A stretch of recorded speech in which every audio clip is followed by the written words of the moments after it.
You chose him. Out of everyone, you chose him. He made you laugh when nothing else could. He texted back immediately. He remembered the small things. He felt like safety. Like finally someone who actually gets it. Gets you. And then slowly something shifted. Something you couldn't quite name. A tone in his voice. A look that lasted too long. A silence that felt like a sentence, and you told yourself you were imagining it. Because he was so good in so many ways. Today, we need to have a conversation that nobody wants to have. About the person sleeping next to you. About what they might really be. Not a monster, not a villain. But something potentially far more dangerous. A person whose love has conditions you were never told about. By the end of this, you will either feel relief that your relationship is healthy, or you will feel something colder. Something clarifying. Either way, you need to know. Let's begin with what love is supposed to feel like.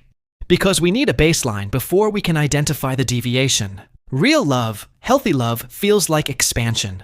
Like you have more room to be yourself, not less. It feels like being chosen every day, not just at the beginning, but after the beginning, when the performance has dropped and the real person remains. Real love does not require you to be smaller, does not require you to be quieter, does not require you to manage someone else's emotions at the expense of your own. Remember that. Hold it close. Because now, we are going to talk about what unhealthy love looks like and how brilliantly it disguises itself as the real thing.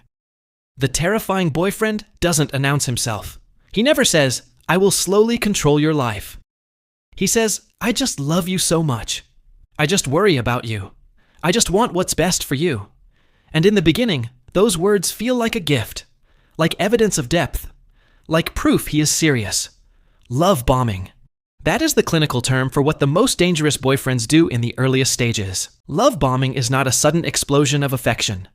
It is a carefully calibrated flood of attention, affection, and validation, designed to create dependency before you even realize you are dependent. Texts at every hour. Plans made immediately. Declarations of love faster than logic should allow. It feels like magic. It is designed to feel like magic. Because the goal of love bombing is not connection. It is capture. Once you are captured, once your nervous system has learned to need his attention, the bombing stops. And the real behavior begins. And it begins so quietly, so reasonably, so gently that you almost miss it entirely. The first sign. He needs to know where you are.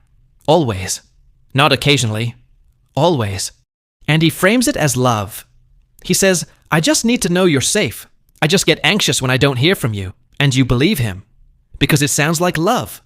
Because it feels like he cares. But love does not require your location.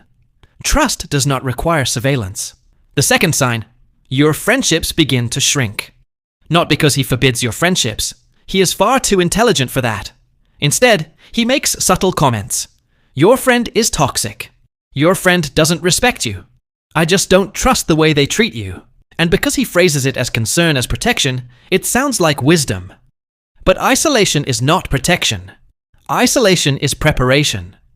Preparation for a world where he is your only reference point. When he is your only reference point, he controls reality. What is real? What is reasonable? What you deserve? What normal looks like? All of it filtered through him. The third sign.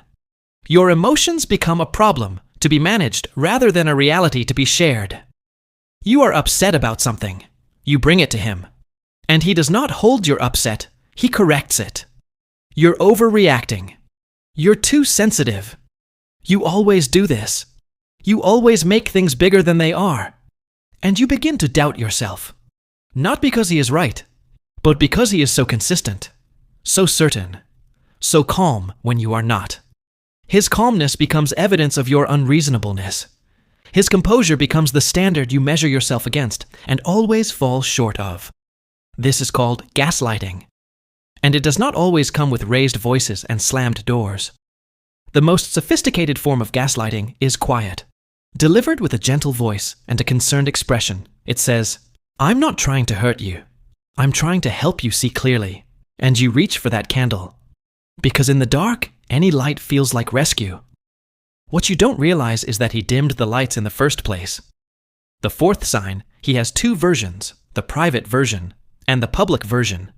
In public, he is charming, funny, generous, the kind of man everyone loves. People tell you how lucky you are, how great he seems, how you make such a perfect couple. And those words, those reassurances from the outside world become chains, because now leaving means proving everyone wrong. Leaving means losing the narrative, and at home in private, the version that exists is different. Not violent, not dramatic, just colder, just more demanding, just less careful with your feelings. The silences are longer, the sighs are heavier, the eyes carry something judgment, disappointment that his words never quite say. And you spend enormous amounts of energy trying to bring back the public version. You cook the right meals, you wear the right things, you say the right things at the right times. And when it works, when he smiles at you again, the relief is so overwhelming, it feels like love. But that relief is not love. That is the cycle of intermittent reinforcement, and it is one of the most powerful psychological hooks ever identified. Intermittent reinforcement is the same mechanism that makes gambling addictive. The reward comes unpredictably, and unpredictable rewards are exponentially more powerful than consistent ones. Your nervous system doesn't know the difference between an addictive relationship and a loving one. It only knows the chemical rush of the reward. This is why people stay. Not because they are weak, not because they are blind, but because their own biology is working against them. The fifth sign. Apologies that don't change anything. He is sorry. Deeply, movingly, thoroughly sorry. And then, with a rhythm you could almost set a clock to, the same behavior returns. An apology without behavioral change is not an apology. It is a performance designed to reset the clock. And with each reset, you lose a little more of your reference point. A little more of your sense of what is normal. Real cases. Because theory is a skeleton. Real cases give it flesh. Give it weight. Give it a name. Sarah was 24 when she met Daniel. He was everything she had been told to look for. Stable, caring, ambitious, present. Within 6 months, she had stopped seeing 3 of her closest friends. Within a year, she had quit a job she loved because he said it was stressing her out too much. Within 2 years, she didn't recognize herself in photographs. She had not been beaten. She had not been screamed at. She had simply been, slowly, completely, methodically, replaced. This is not a rare story. Researchers estimate that psychological and emotional abuse occurs in nearly half of all intimate relationships globally. Half. Not a fringe phenomenon. Not something that happens to other people. Half, and the vast majority of it, is not physical. It is psychological, invisible, deniable. Now let's talk about what psychology tells us about why these patterns develop in boyfriends, in male partners specifically. Many of these men were not born this way. They were made this way. By fathers who taught them that emotion is weakness. By systems that punished vulnerability in boys and rewarded dominance. By breakups that felt like rejection of everything they were, not just the relationship. By an entire cultural system that never taught them how to be safely known. That doesn't excuse the behavior, but it explains the architecture of it.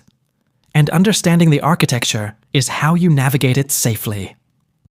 Attachment theory, one of the most robust frameworks in psychology, tells us that the way we love as adults mirrors the way we were loved as children. Anxious attachment, avoidant attachment, disorganized attachment. These are not labels. They are maps of how a person was formed.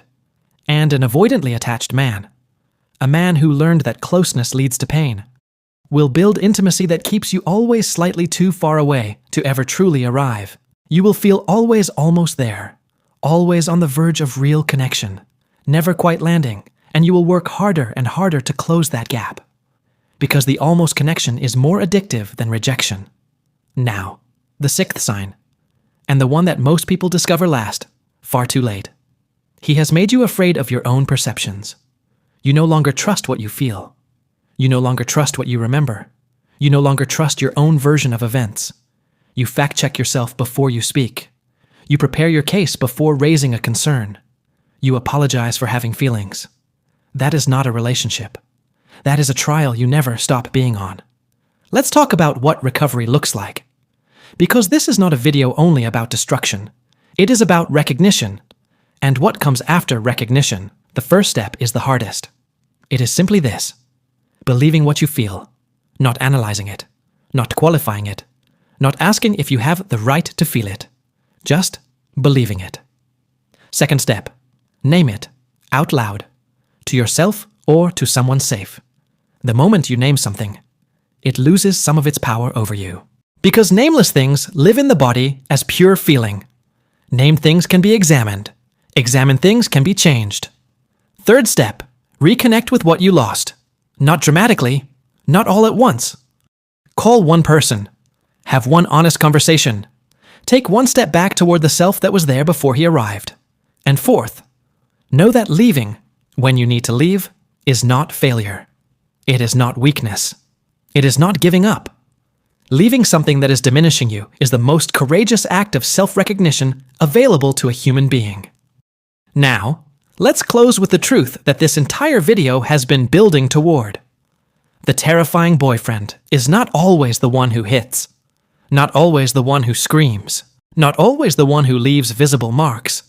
Sometimes the most terrifying boyfriend is the one who makes you believe, truly, completely believe, that you are the problem. The one who makes you work harder for basic dignity than any human being should ever have to work. The one who takes the most alive, most vibrant version of you and files it away in a drawer labeled, too much. You were never too much. You were simply with someone who had too little capacity for a full human being. And that right there is what you must carry with you. Out of every room, out of every relationship, out of every moment where someone tried to convince you that your light was the problem. Your light was never the problem. His inability to hold it, that was, stay awake, stay yourself, and never let anyone, no matter how charming, no matter how sorry, no matter how perfect they seem, convince you that loving yourself is the relationship's problem. That is the real terror of the terrifying boyfriend. Not what he did, but how long it took you to remember who you were before him. Remember now, while you still can.